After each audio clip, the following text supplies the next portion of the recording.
అలా అదే ఆ పిల్లవాడు జిల్లా అధికారి. ఒరే మీ అమ్మ నాయన ఏముంటారో చెప్పరా, నీ దండం పెడతా, నేను పోయి వాళ్ళని కలుస్తా.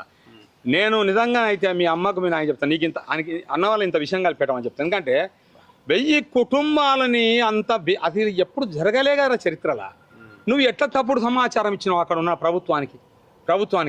తర్వాత నేను మంచినరా ఆ 1000 ఇండ్లకు నేను మంచిన. ఎన్నిసార్లు పోయినాడికి మీరు? నేను 4 సార్లు పోయినా. వెలుగుమట్ట అక్కడ పోయినా, ఇంకా నాగుపల్లి అడవిలోకి పోయినా.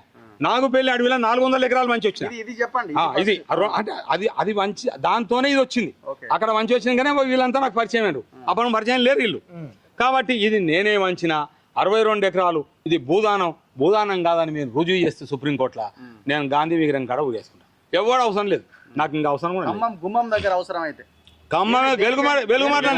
వెలుగుమాటనే. అరే ఇది జీర్ణించుకుంటలేరు ప్రభుత్వం మారంగానే, అసలు జీర్ణించుకుంటలేరు అంటే